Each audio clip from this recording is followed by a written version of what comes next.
contaminants. The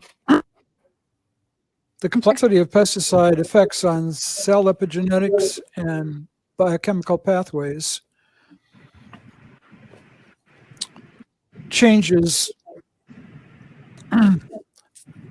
organ functions in the body and on organisms generally are not understood to the extent they should be. And they must be if we are to use them wisely.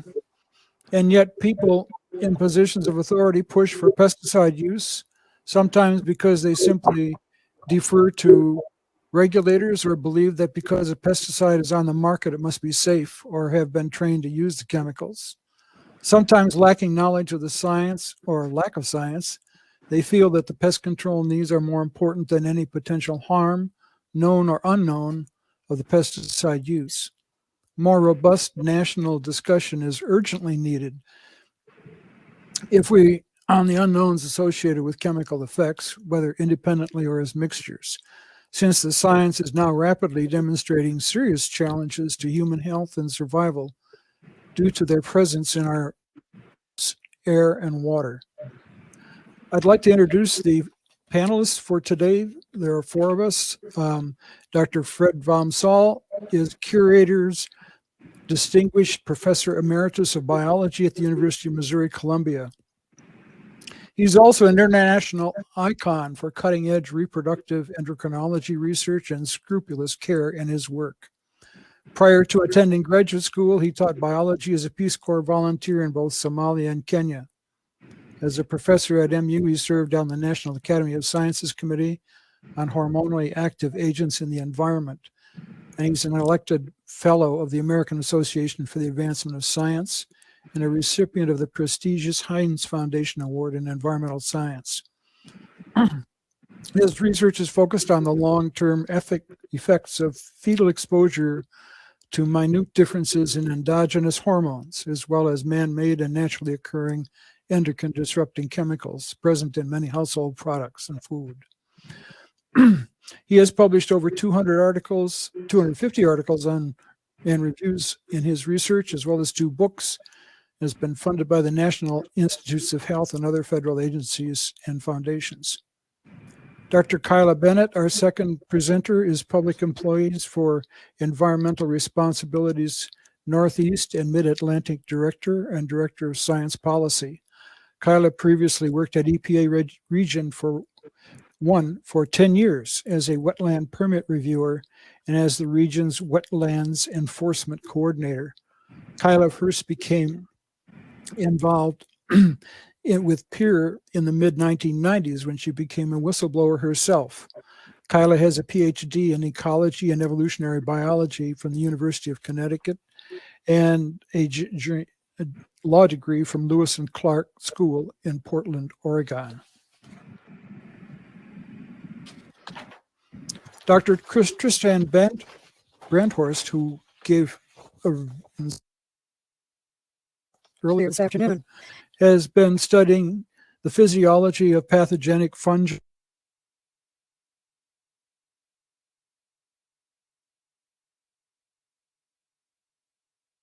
lab at the University of Wisconsin-Madison with research into fungal metabolism. When his research group literally stumbled upon evidence that the fungicide fluoxetine did not work by its widely accepted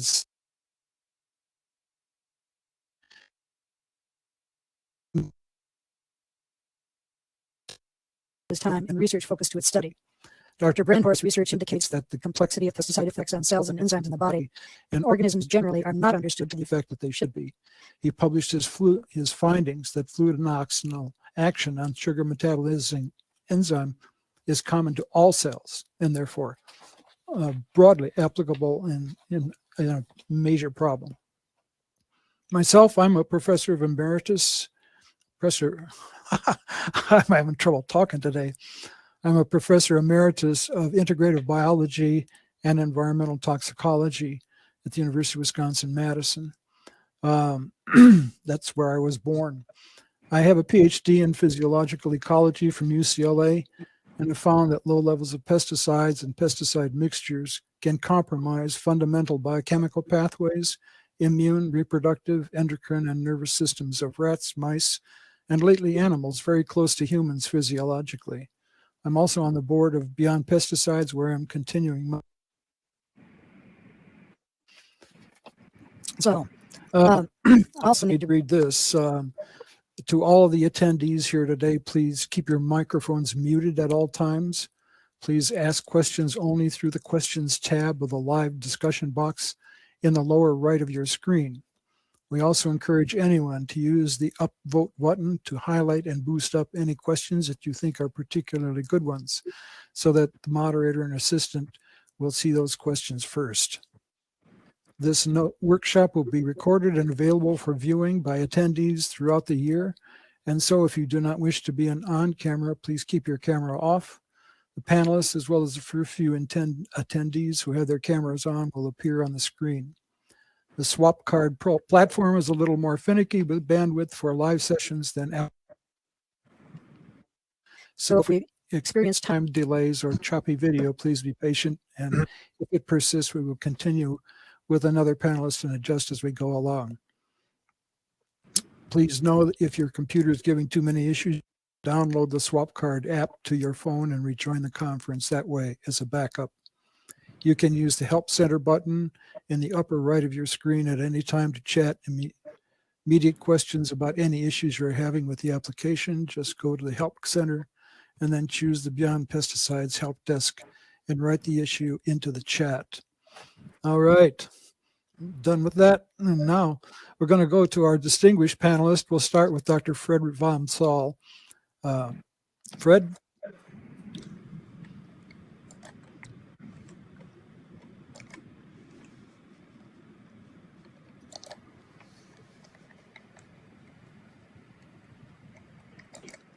Had to click a few buttons. It's a pleasure to be able to make a presentation to you today. I want to try to explain some of the reasons that pesticides, which clearly have been shown to be harmful to humans and current use procedures, are in fact dangerous. And the scientific community is showing this, and the EPA and the FDA are ignoring essentially all of the academic science. And one of the reasons that they're doing this is I have some bullets here that they're testing one chemical at a time.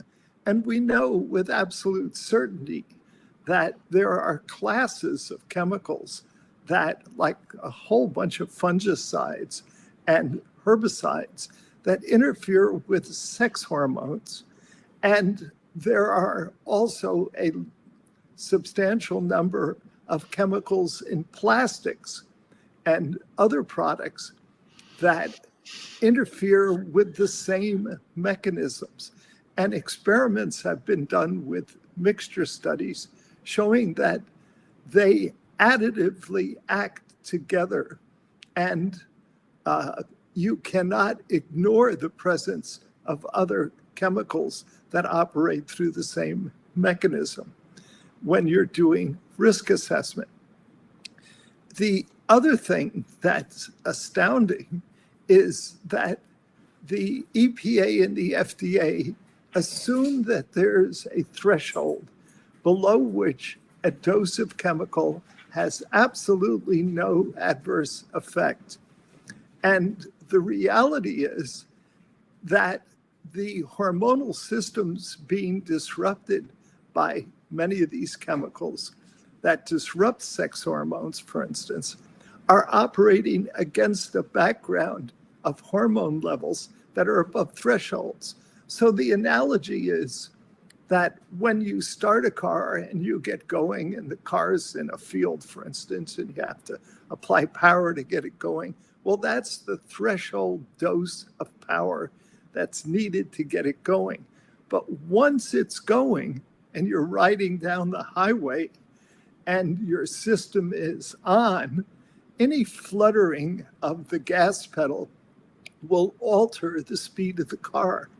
And That's because the car is already operating above threshold. Well, that's what's happening in your body, that the hormonal systems are already above threshold. And there are numerous articles published that mathematically and also through direct experiments, it's been shown that against a background of above threshold hormones, there is no such thing as a threshold dose of a chemical that won't adversely affect that system. And the EPA and FDA simply will not accept that. And part of this comes from an idea that toxicology locked onto that was posed in the early 1500s, that you can test a few high doses and then draw a line down to a straight down to a threshold dose that they never test, and they just declare it as a safe level. And this is based on the idea that there are linear dose response curves. The problem is that for hormonally active chemicals, like a lot of the pesticides, atrazine, vinclozolin, ketoconazole, I mean, just on and on, the pyrethroids, they all are going to act through receptor systems where low doses stimulate effects and high doses inhibit them. And that's the way hormonal drugs work. If you're on breast cancer therapy, tamoxifen, at a very low dose, it's an estrogen. It stimulates breast cancer. But at the therapeutic dose you're given, it inhibits it. It's called non-monotonic dose response curve. It's a characteristic of hormones, hormonal drugs, and chemicals that mimic hormones. And the EPA and FDA will simply not accept this. And one of the reasons these low doses are so important, these chronic exposures that we have to very low doses of these pesticides, they have been shown to be able to interact with a single receptor in a cell. One molecule interacts with a receptor, and there's a massive amplifying system that gives you a huge response to one event. How can there be a threshold when a single molecule can do that? And then finally, there's just a whole bunch of other crazy stuff that they've incorporated into their assessment of risk when they determine whether they'll put a pesticide on the market. And one of the things they absolutely insist on is using like 50 animals per group. Well, in my lab, we have very high precision of the work we're doing. We don't need 50 animals per group, and NIH will not fund an arbitrary number of animals in a group. They require you to do a statistical process called power analysis to use the fewest number of animals possible. You look at industry and FDA studies, and they've got thousands of animals. We use just very small numbers of animals, and they declare these studies unusable because they don't use excessive arbitrary numbers of animals. And they also require that the results show the same effect in males and females. I don't think there's anybody on the phone who believes that the background hormonal systems in males and females is the same, and we should respond to chemicals the same. In fact, a signature event of endocrine disruption and pesticide exposure is differences in the way males and females respond. And the last killer is they will not accept that fetuses, newborns, children, and adolescents represent a segment of the population that are uniquely vulnerable to interference with the regulators of development.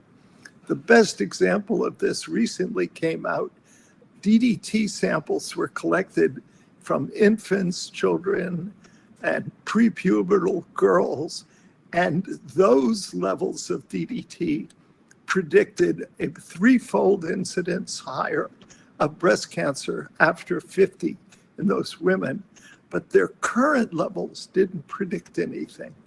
So you have to go back and look at what they were exposed to during the most vulnerable period in life.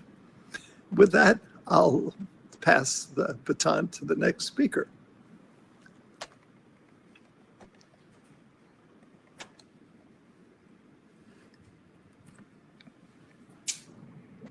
Thank you, Fred. Kyla? Yes. Hi. I'm hoping Kyla can put up my slides.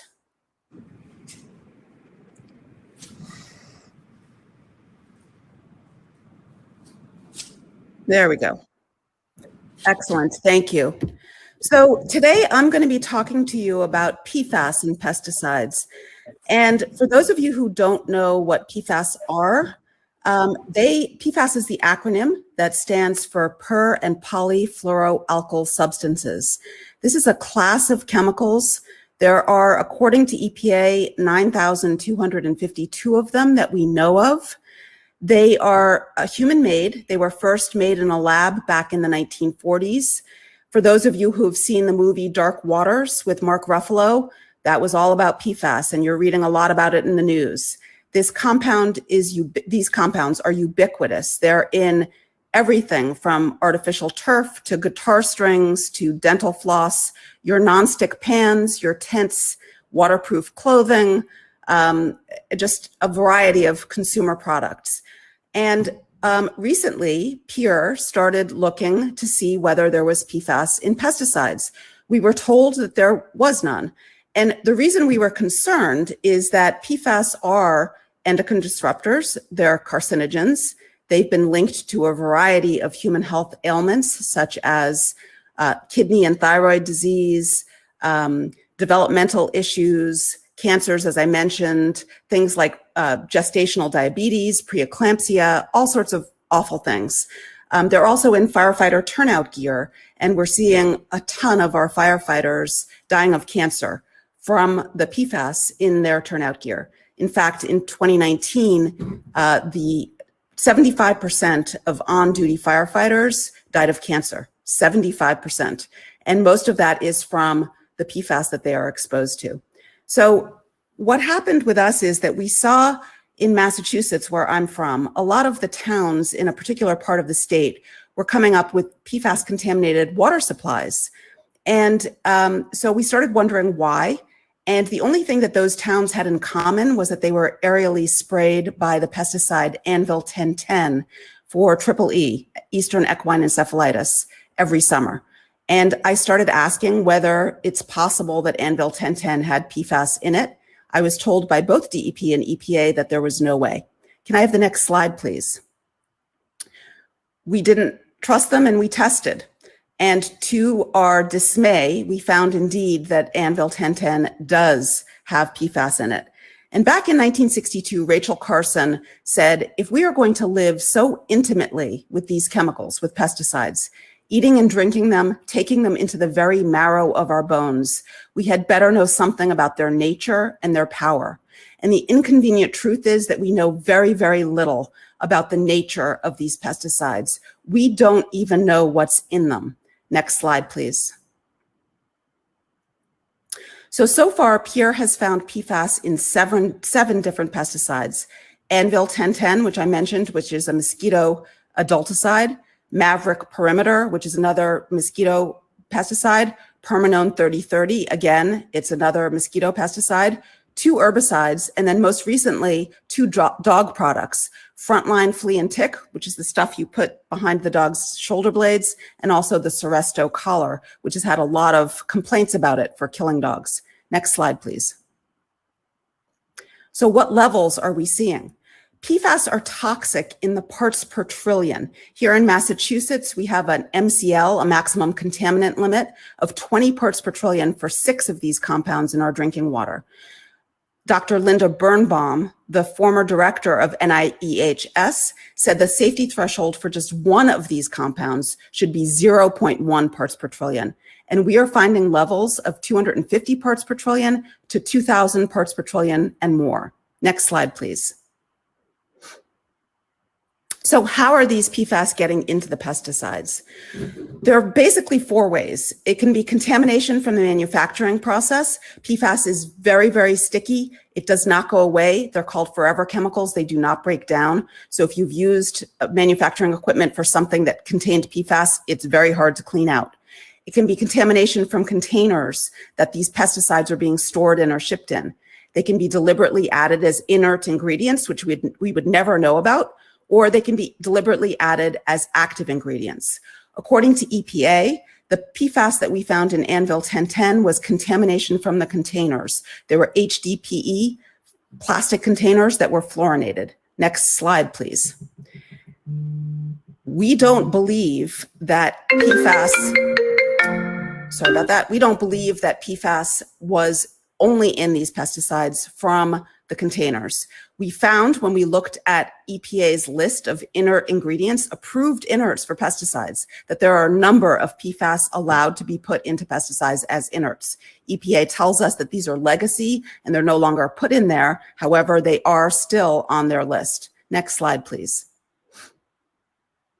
Why would PFAS be added to pesticides? They're actually quite helpful.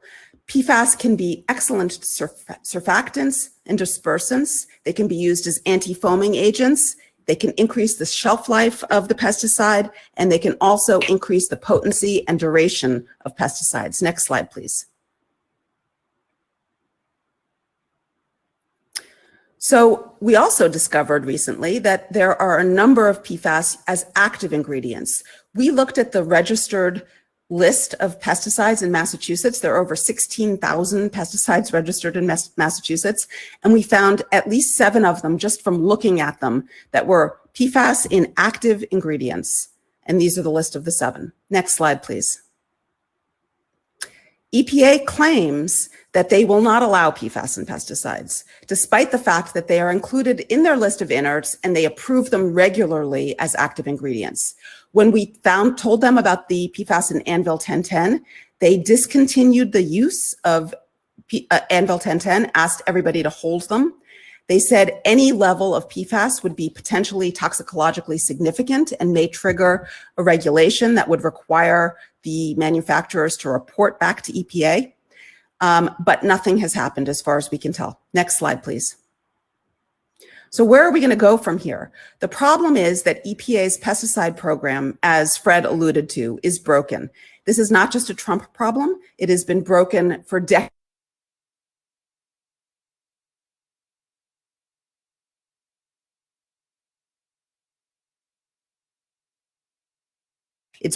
And we need to push EPA to get PFAS pesticides, and we need to get them to pay more attention, conduct proper risk assessments for all of the pesticides. Thank you.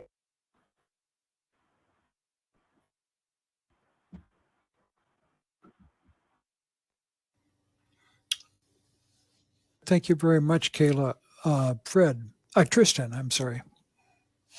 Thank you. So I'm kind of new to the field of toxicology, new to the field of organic science and organic food. I never gave it much thought prior to my own experiences with fludoxonil, the pesticide that we're studying in our laboratory. In fact, we started studying fludoxonil because we wanted to use it as a medicine. It was so canonically safe that we thought surely it must be something we can put in human bodies to prevent fungal infections. But right off the bat, we ran into problems. No matter what we did, we couldn't prove that it worked by the safe mechanism that everyone knew it worked by. So we were befuddled by this. We looked into it deeper and deeper, and then we started seeing that the story behind fludoxonil was not nearly as consistent as the sellers would have people believe. There were a lot of naysayers and warning cries amongst limnologists in particular, because it turned out fludoxonil had an enormously poisonous capacity to kill things in the aquatic environment. This was, of course, very worrying, and we began to reach out to other researchers. And I've got to say, even if everything our lab discovered was incorrect, even if we were wrong in every single theory that we had, there was enough data out there amongst other inventors and investigators that fludoxonil was poisonous to give any rational person pause. And when we aggregated all this information and went to the FDA, they said they had no interest in dealing with fludoxonil because it was a pesticide, not a food additive, even though it's added post-harvest to most of its most of the produce that it is used with. We continued to investigate the level of this toxicity and found it to be a class 1 toxin in species after species across the entire spectrum of living creatures, whether they were mammals, fish, insects, plankton. It just seemed like the list went on and on. But when I went to the EPA, following the FDA refusal to deal with this, we also came up short. They refused to accept other people's evidence. They tended to dismiss our concerns. There was some dismissal of our concern that it might be a glutathione depleter, which is recognized in many disciplines as a very severe form of toxicity. When we pointed out that fludoxonil that was applied in experimental circumstances that was exposed to natural sunlight, within 2 days, 100% of that fludoxonil was hydrolyzed by the UV rays and sunlight into a completely different chemical. 100% of it. Let's see, I believe I've got an image to share.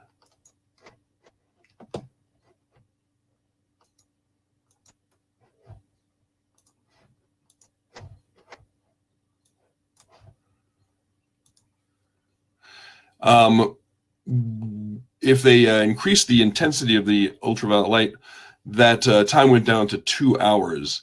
But in every case, 100% of the material was converted into a completely unrecognizable and untested material. I don't think I was able to share that properly. And I went to the EPA on this point, and I pointed out, if this is true, if 100% of fludoxonil is converted into a completely different chemical that is up to 100 times more toxic in a Vibrio fischeri standard test of environmental toxicity, that means that every test that's ever been done is irrelevant, because all of the other testing that has been done on purified fludoxonil itself and not on this product of ultraviolet hydrolysis. This seemed beyond reproach to me. This is an obvious statement. If 100% of it is a completely different chemical, we need to test that chemical. And perhaps because it was coming from someone outside the United States, this was a French group that discovered this, the EPA said, well, we don't know if we can trust that. You'd have to duplicate that work. And of course, that would cost $500,000 to go about the proposal that they just made, which they were not going to provide, of course.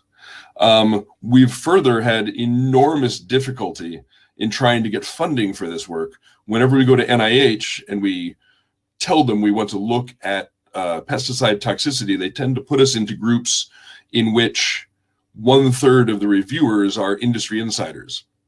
And perhaps there was a time in history when that wouldn't give them 100% veto control over research funding.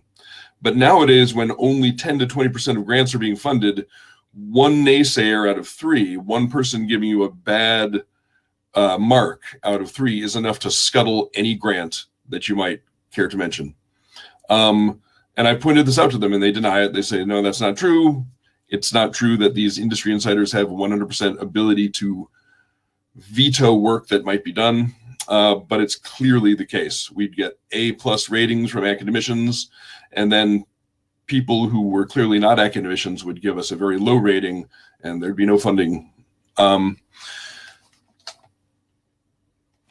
We're still continuing on with our work as best we're able, but without funding, that's impossible to do the mammalian work that really needs to be executed on fluodoxonil.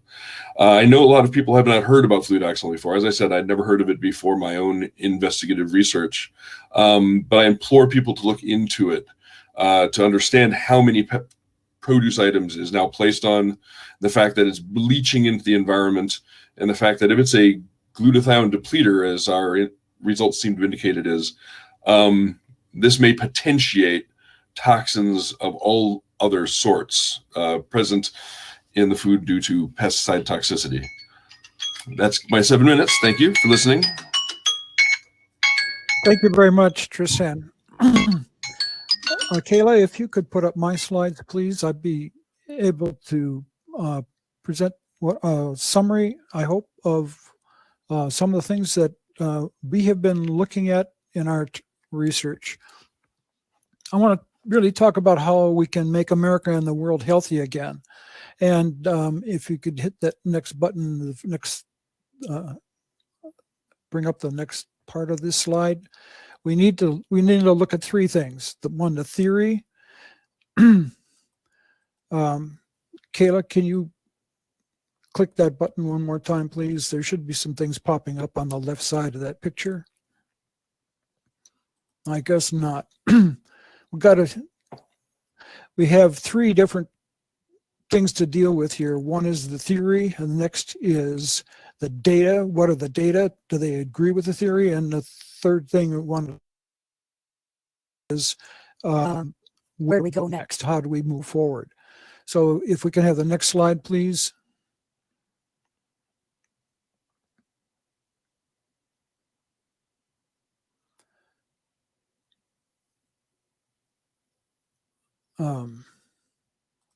I don't see it showing up on my screen, Kyla. Can you move it forward?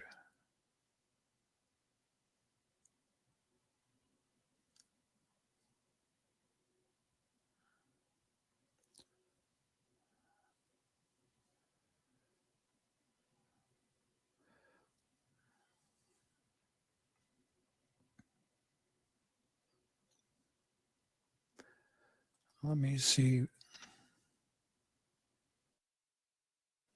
All right. Let's see.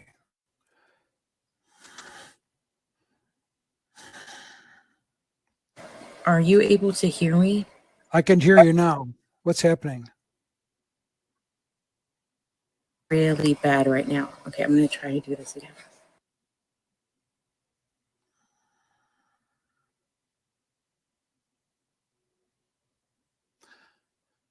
Okay, there we go. There are two facts that we need to deal with. One is everything is interconnected and everything is changing. And I want to illustrate for you how the system, which is based on molecular and cellular systems, taking in mass, energy, and nutrients, which is then important in terms of forming the organ systems, the central nervous system, the endocrine, the immune system. These three talk to each other all the time with about 60 different molecules. And it's the cellular, molecular, and the organ systems that support at the individual level reproduction, growth, and behavioral functions. And at the population level, it supports birth rates, death rates, and social structure. And at the community level, it supports immigration, emigration, and relative species abundance. These things are part of the whole organization. And when you begin to compromise them, and I don't know if Kyla, you can push that button one more time to see if something, there we go. As Fred was pointing out, we can have these things communicating with each other at very, very low concentrations, down in the parts per billion. And then, Kyla, if you hit that button again, the gut is another important organ system because it constitutes about 70% of the immune function. And so if this gets compromised, we have serious difficulties in terms of supporting this entire superstructure. Next slide, just hit that again, please. Gene expression is a key variable here because the coding that controls the molecular and the cellular systems, which in turn control the organ systems, which in turn support this whole thing. Hit that one more time, Kyla. Environmental contaminants and pesticides hack this code, and so they disturb and disrupt the functions and hit an impact on the basic foundations on which this whole superstructure rests, indicating a sick situation here. You hit that again, Kyla. Beneficial soil microorganisms support the entire living system that is above them in terms of plants and the animals that depend on those plants. And if you hit that again, please. When we see this happening, Roundup is added to the soil, you wind up killing these beneficial microorganisms. Would you hit the button again, please? Wiping out those microorganisms. And that's done because Roundup in acid synthesis process, which literally gives it an antibiotic function. You hit that again, please, Kyla. When you start killing beneficial microorganisms, and this gets into the food supply, now all of a sudden you're impacting the gut bacteria and you're starting to knock out the main immune function of the body. And so all of these things together and these interactions mean that we're looking at a system where we're creating a very sick environment. We're undermining the basic foundations of all this function here. Now let's, next slide, please. What do we know? And you, don't have much time to talk about this, but if you're looking for more details, you can find this on a YouTube presentation here. What I'm showing you is neurological, hormonal, and immune system functions in the human planet and in this country. For example, here in the neurological systems in 1975, we had 1 in 5,000 births that were autistic. By 2014, there was 1 birth in 68 instead of 1 in 5,000. And a year later, it was even worse. It was 1 in 45 births was autistic. So there's a huge impact on neurological functions, reasoning, a suite of things that are involved in our brain function and our bodily functions that are controlled by nerves. The second example is our endocrine system. There's a feminization process taking place in male. It's been going on since about the mid-1930s when we had about 130 million sperm per milliliter. By 2017, we were down to about, maybe 35 milliliter from 135. There's also been a decline in sperm count. And so we are about 9 years from reaching a line that says births are greater than deaths. That's not very far into our future. And the projection for no youth births is way out here in about 2045 maybe. So we're looking at some really serious biological impacts just in terms of our reproduction. Third, immune systems. We've done great with our vaccination processes, which have minimized or even eliminated in some cases diseases, but the chronic long-term ones are escalating and like crazy, like type 1 and type 2 diabetes, asthma, multiple sclerosis, Crohn's disease. Next slide. Just want to give you an example of, and then one more hit, please. I want to show you some of the things that Roundup has been demonstrated to do in the open independent literature. The first thing it does is it ties up divalent metal ions like calcium, magnesium, zinc, and copper, which are critical for body's enzyme reactions like copying DNA. Hit the next slide or the next button. That DNA damage can alter gene expression, and that means altering developmental patterns and fundamental biochemical pathways. These, by the way, are going to be looking like they're going to be fingerprints for different kinds of toxic exposures. That's coming. Next slide. Lowers aromatase. That's an enzyme that converts testosterone, the male sex hormone, to estrogen, the female sex hormone, and it's a one-way conversion. If it happens during fetal development, it can change gonad development and brain development. And which changes sexual preferences and fetal and genetic anatomy or genital anatomy. Next slide. It also stimulates the retinoic acid pathway, which makes too much vitamin A, which gives you more birth defects like microcephaly or tiny heads. Next slide. It alters energy metabolism in the mitochondria, the of the cell, which creates oxidative stress. This is like a molecular bull in a china shop. It kills nerves, it alters hormone levels, it alters immune function, and is the basis for more than 10 chronic diseases. The next slide. And then finally, it shuts down the shikimate biochemical pathway. This is how you lose those aromatic amino acids in bacteria, and it kills beneficial gut bacteria as well as soil bacteria. But in this case, if it's in your body, you're looking at a significant diminution in your immune effects, which makes you more vulnerable to COVID-19 or anything else. All of these things with one pesticide. And it just goes to emphasize how a single pesticide with its very reactive ingredients and especially its inert ingredients can modify all kinds of things in the human and animal bodies. Next slide.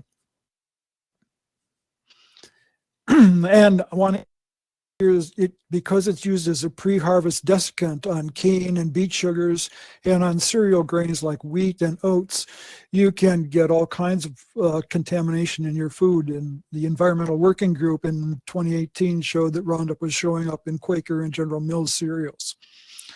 Next slide. Next button. And I just want to point out to you that you can go to Google and confirm all of this. The pan glyphosate monograph is a great one, and then there's all these other papers. And then lastly, there's this one by Tristan and Brandhorst, who's just been talking to us about another chemical that also has multiple biological effects that can be devastating. So the evidence is hiding in plain sight. Just check out Google Scholar. Next slide. A way forward. One solution is to allow the illnesses to accumulate until a breaking point is reached where the remaining population recognizes the likely causes and decides to act. Next slide. Another solution is change in market share, and this is already happening. Next slide. Next click. We need organic agriculture with crop rotations. That way we don't need pesticides. We've got flexibility in responding to changes. Next slide. We need strong federal incentives for building soil that stores carbon. 20% that gets into our atmosphere comes from non-organic agriculture. Next slide. We need an independent EPA and a national organics board and its certifiers for enforcement, reliable enforcement. And finally, educational programs in terms of strong marketing campaigns to, as we've seen in many of the workshops earlier in this forum, getting that education out there is just absolutely paramount to making changes. You've got to change the population knowledge before you get legislative changes that will help implement this. Thank you very much, and you can turn it off now.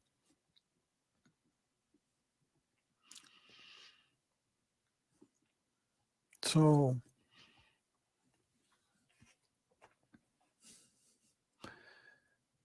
are we going to have a live discussion? What's the scoop here? Go through the questions. Yeah, I only see 2 questions, and one of them was mine. Is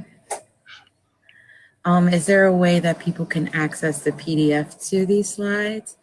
Possibly.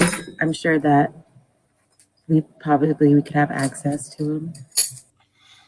If nothing else, you can just simply contact me, and I'll be glad to send you a copy of the slides.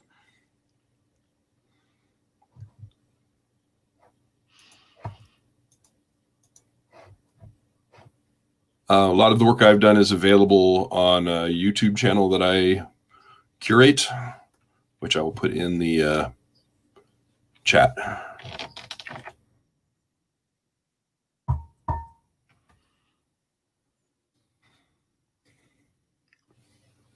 And that's all specifically work on fluodoxonil and on N-acetylcysteine, which is one of the answers to an allegation that fludoxonil causes a decrease in glutathione, and Polanikov in Russia has discovered that those who have a decreased presence of glutathione in their blood and in their liver suffer worse effects from COVID-19. Also a point of interest.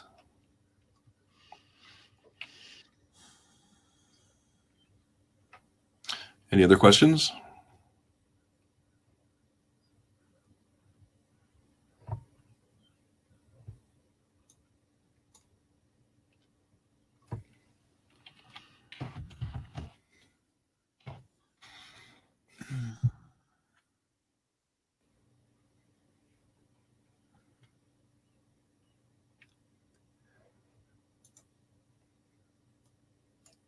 Okay. Anybody want to make comments from the panel about anything that's happened? How do these pesticides cause autoimmune diseases? Well, one possibility is oxidative damage occurs in the liver. A lot of pesticides are hydrophobic, and that causes them to be directed to the liver by the hepatobiliary system, where they can damage our body's ability to contend with oxidative stress. Glutathione, which is one of the main chemicals that helps our body fight against oxidative and aldehydic stress, is also very important for the activities of the immune system and the neurological systems. If you have depleted glutathione, this could presage an autoimmune response. So I'll add one thing about Roundup and the mixture effect and the secrecy behind inert ingredients that, of course, are 99.9% of what you get in a pesticide, and you have no idea what they are, except you can be assured they're not inert, which means they don't have any effects. And a recent paper that was very nicely done took Roundup mixtures and showed that they killed bumblebees. And then they took a mixture that they had removed the glyphosate from, but it had the rest of the inert ingredients in Roundup. And they were what was killing the bumblebees, not glyphosate. Glyphosate has lots of problems of its own, but the inert ingredients in the Roundup mixtures, and there are over 10 to a dozen maybe since it's out of patent and now made by many corporations with many different mixtures. These different mixtures are dangerous, and the EPA absolutely will not acknowledge that.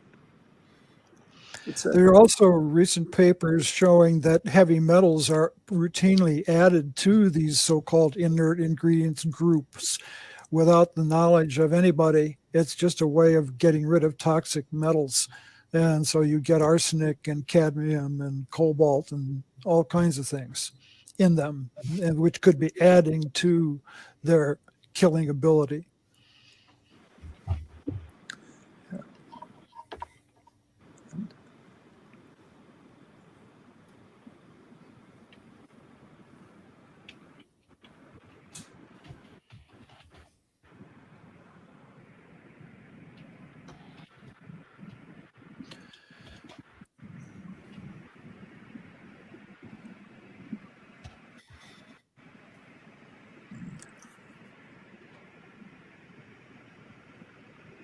Other questions?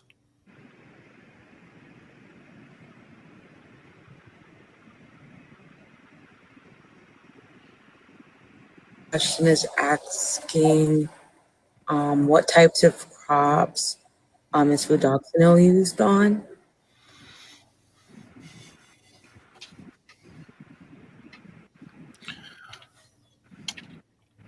Well, there's two potential ways to answer that question. There's the pesticides that are most prevalent and they're the pesticides that are most likely to potentiate damage. One of the reasons I study flutoxanil and I'm very passionate about its outlawing is I believe it's a potentiator, and it causes other pesticides damage to be increased synergistically. If you're looking at what pesticides are the most common, then you're dealing with things like glyphosate, which finds its way into our bread because it's sprayed on crops to help dry them out pre-harvest, and that leaves the environment no time to remove those pesticides from the food that we're going to be consuming. And an important aspect of that is and a group of us wrote a review about why there should be a complete reanalysis of the information available about Roundup and glyphosate, is that they're not paying attention to these kinds of issues. And, clearly we need an updated view, because initially Roundup was not being applied to crops as a desiccant to dry them out for rapid harvest. And that was not the way it was used. And the other thing is the use of glyphosate is literally 100-fold higher than it was a couple decades ago. So the massive amount of use of this is problematic. And a major laboratory in Europe did some of the initial glyphosate studies, actually is now under investigation for fraud. People working in the labs have come forward and said they replaced dead animals with live animals. They called tumors, all kinds of illegal things, and that the studies just simply can't be believed. And yet, this was reported almost 2 years ago, and I don't see it having gone anywhere. The companies that do the testing for these large corporations don't get money from them unless they come up with the results the corporations are looking for. They don't get future work orders. They don't get future patronage. There's a tremendous pressure on them to come up with the answers that these companies want to hear. I think this is one of the reasons why they test pesticides in rats. If they test hydrophobic pesticides in rats, they know it's a cheat. The rats don't process the pesticides properly because they don't have a gallbladder. The people on the inside know this. The people on the outside just presume that animal studies are being done correctly and earnestly. I don't think that's the case. There have also been cases where the rats that were used in these kinds of by those companies you refer to, Tristan, those animals were selected genetically to not respond to the particular chemical that was being tested. Mm-hmm. Oh, I see a question. That's fluoridone. I don't know about fluoridone. A PFA, that might be Kyla? Yeah, I don't think well, so here's the problem.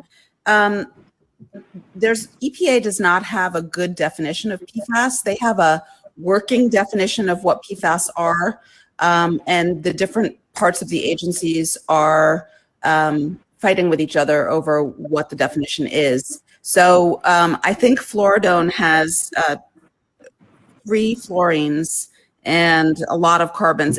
It's probably not a PFAS, but that doesn't mean that there aren't PFAS in there. It would have to be tested.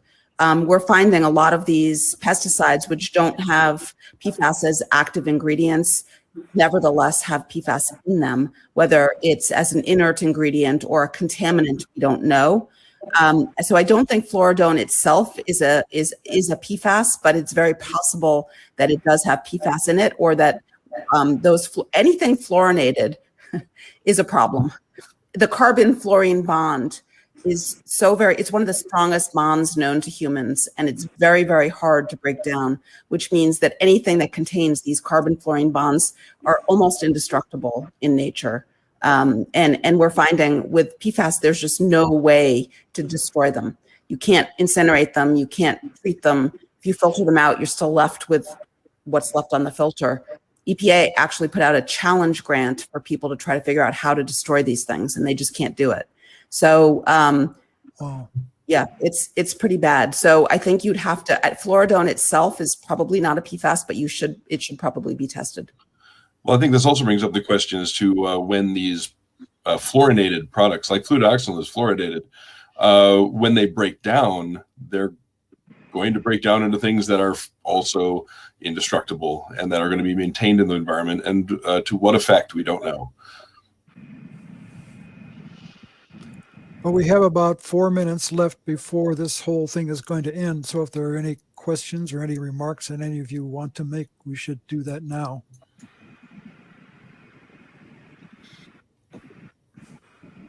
Well, one would be to try to contact people in your state legislatures.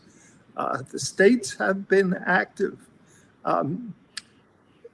California has just banned chlorpyrifos when the EPA under Pruitt would refuse to do it. And even though there had been a decision to ban it, they backed off of that. So California acted. And Maine and other states are acting. So you can have action taken, at least at the local level, and see if you can find people in Congress. I've spent time on the Hill talking to legislatures about people in the legislature, Senate and House, about these issues. They want to know what we know and what your concerns are as constituents. Go to your legislatures and make your voice heard.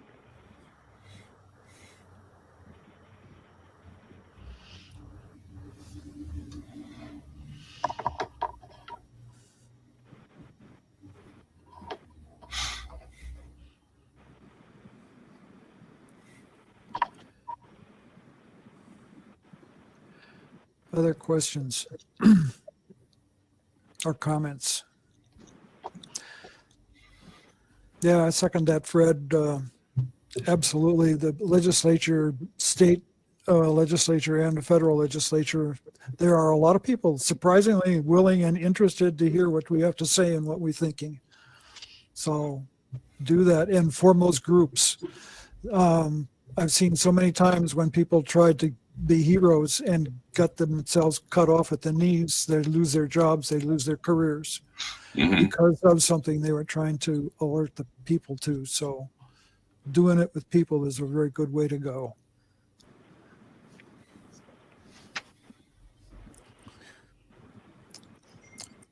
Well, I want to thank all of you again for joining this workshop. We will have a 15-minute break before the final speaker of the day, who will have a presentation and then a live question and answer session. You'll find a link to the session by clicking into the scheduled tab of the website or by simply selecting Watch Live Now button on the main page. During the break, we encourage you to visit our exhibitors and posters or participants and speakers through the various tools on the site, or also to watch our short recorded break presentation all about Beyond Pesticides and our work. Thank you again, Fred, Kyla, Tristan, and Kyla. This was really appreciated, all your help and support. Thank you, Warren. Thank you. You're most welcome. Thank you for coming.